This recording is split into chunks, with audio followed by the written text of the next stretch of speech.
I recently gave a speech on forgiveness about how to forgive, but also talking about what forgiveness is. Very simply, I define forgiveness as being like, let's say you held on to a hot coal. So bearing a grudge or holding resentment against someone else is kind of like holding on to a hot coal in the hope that the other person, the person that you are angry with, that you are resentful towards, is hurting from that hot coal, the heat of the hot coal, more than you are. Forgiveness is akin to letting go and releasing the hot coal. And the fruits, I would say, of forgiveness are inner peace, joy, and freedom to move forward on your path. Because when you're holding on to this hot coal, you're constantly distracted by the pain. It hurts. Not only does it hurt, not only is it painful and the pain resides, but it's also very distracting as well. So when we let go of the hot coal, we're released from that and we're able to focus on doing something much more positive, much more productive on our paths and our journeys ahead. Sometimes we get confused, however, I think, about what forgiveness is, and we mistake it for various other things. So what I would say that the pseudo fruits of forgiveness, there are 3 pseudo fruits of forgiveness that are particularly common. One of those things is indifference. So I don't care. I don't care about that. I don't care about him. I don't care about her. Indifference is one of them. The other is ignorance, and just simply ignoring things, just putting things totally on the shelf, so to speak, and not engaging with them or processing them whatsoever, just suppressing the emotions that you feel, but they are still bubbling away in the subconscious. And the third thing is numbness, just similar to indifference, but it's the sheer numbness and not caring about how you feel, not caring about other people, and just allowing yourself to be numbed by whatever means necessary to take away the pain that you feel from whatever wrong has been caused against you or perpetrated against you, or the perceived wrong against you. So those are the pseudo fruits, things like indifference, things like disconnection, numbness, and also ignorance as well, willful ignorance, that is, of course. What are the antitheses of forgiveness? I would say the antitheses of forgiveness, one of them I've already mentioned, is resentment. It's holding on to that hot coal of resentment. So it's resentment. It may also be malevolence as well, in the sense that you try to enact some sort of vengeance upon somebody else, who you perceive to be the guilty party.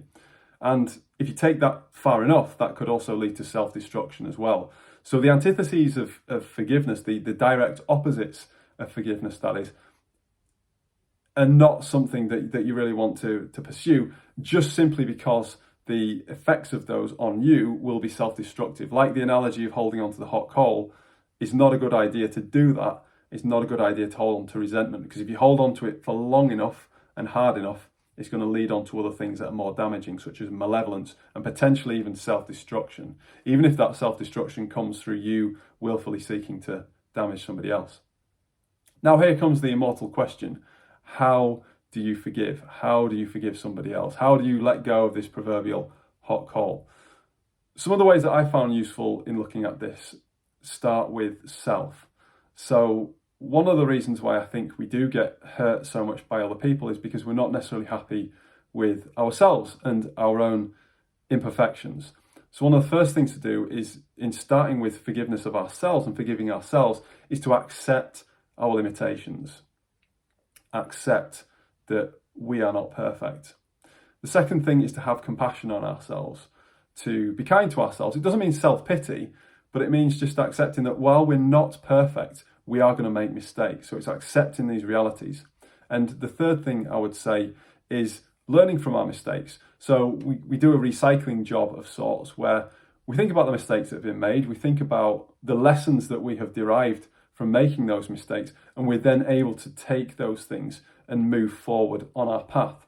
And once we've gone through those sorts of exercises, and they're quite messy, and it's not necessarily a linear sequence that happens in a very neat function. It can take time. These things can bash around and rub up against each other.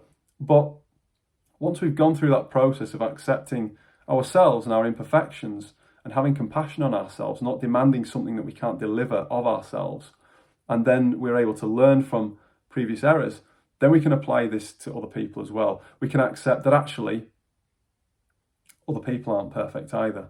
We can't expect perfection of anybody else if we understand and appreciate that we're not perfect ourselves. And we can also have compassion, again, compassion and not pity on other people, which means being ready to help other people in the face of their limitations, in the face of their weaknesses, understanding that we've all got them and they manifest different in each and every one of us. And the third thing is, in terms of moving on from other people, or forgiving other people and moving on from perceived wrongdoing, is using the experiences that we've had from perceived wrongdoing to make for better relationships going forward in the future. Create better relationships in the future going forward based on what you have learned from what happened in that relationship.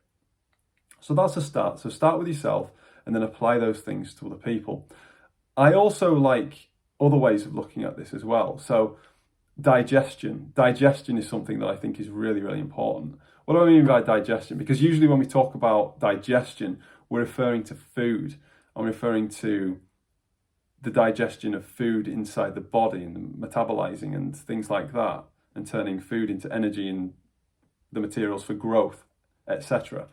I'm not talking about that. I'm talking about an emotional, mental, even spiritual digestion, where we sit with things and we make sense of things. As the saying goes, we are meaning-making machines. Quite an alliteration there. But I think it's true. We are meaning-making machines. How are we going to make meaning out of what we've experienced? How are we going to make meaning out of what we've experienced? This is where we can really tap into our autonomy and not rely on other people to tell us that we've been wronged, that we've been badly treated, and therefore we should demand justice, but instead to take control of the experience for ourselves and decide for ourselves what it means, how we're going to respond, not react, how we're going to respond proactively from a calm emotional place, and then how we're going to take the learning from that to move forward. I'm a very, very strong believer that things happen for a reason in our lives. I'm a very strong believer that things like hardship, things like trial, things like challenge that really weigh us down at times in life are there for our benefit, and they can be there for our benefit. And I don't think it's like flicking a switch and all of a sudden you turn this really horrible thing into perfectly coherent meaning that you can then use to move forward in your life. I think it's messier than that, but I absolutely know from my own experience that some of the toughest times in my life have been the most beneficial learning experiences. And I also know that if I'd listened to people who would tell me to be angry about those things, to seek retribution for those things, then I would have missed the learning altogether. I'd have missed the learning altogether. It's not like I could take the learning and pursue my pound of flesh as well. Sometimes those things are mutually exclusive. Sometimes we don't get to take our pound of flesh by the law, if you like, and get the wisdom and learning that we can glean. Sometimes we need to experience injustice for ourselves to be able to make sense of it, to be able to know what it feels like to be treated unjustly. Why? So that we can be better human beings, so that we can serve other people, so that we can lift the hands that hang down, and so that we know from our own experience, not from what's written in books, but from our own experience, what it's like to feel pain and be better equipped to relieve that pain that we see in others. A final thing to mention about forgiveness before I wrap this up is a dichotomy between two different leaders, and it is a very clear dichotomy. They weren't in exactly the same circumstances and situations, but they were in similar circumstances and situations. And these two leaders were Nelson Mandela and Robert Mugabe. Nelson Mandela ended up as president of South Africa, having been imprisoned on Robben Island for 27 years, all because he was fighting for racial equality in South Africa in the face of apartheid. Robert Mugabe was a leader of Zimbabwe, and if memory serves, if I'm not mistaken, I think he even won the Nobel Peace Prize. The West had high hopes for Mugabe bringing Zimbabwe back to the international arena and helping the country to move forward after colonialism. Mandela chose forgiveness. He chose forgiveness consciously and proactively. It was not something that came natural to him. From my own studies, and I did study Mandela at university, it's very, very clear to me that forgiveness for him was a proactive choice. It was not the default. It's very, very easy now for us, in retrospect, to look back at people like Mandela, people like Gandhi and these other figures and think, oh, wonderful, you know, of course they did that because that's Nelson Mandela, or that's Gandhi or whoever. No, what we've got to remember and really be clear about is that these people made conscious decisions to forgive, to take a different path. Just like Mugabe. Robert Mugabe made a conscious decision that he was going to pursue power and he was going to use people's resentment against the white population of Zimbabwe and the elites in Zimbabwe to solidify his power. Powerful contrasts, and there's much more to talk about those two men individually and in comparison than I've got time to talk about now. But think about it. Think about what you're going to choose. Are you going to choose to hold on to that hot coal in the vain hope that it will hurt those who have hurt you more than it's hurting you as you hold on to it? Or are you going to choose to release it, let go, and move forward?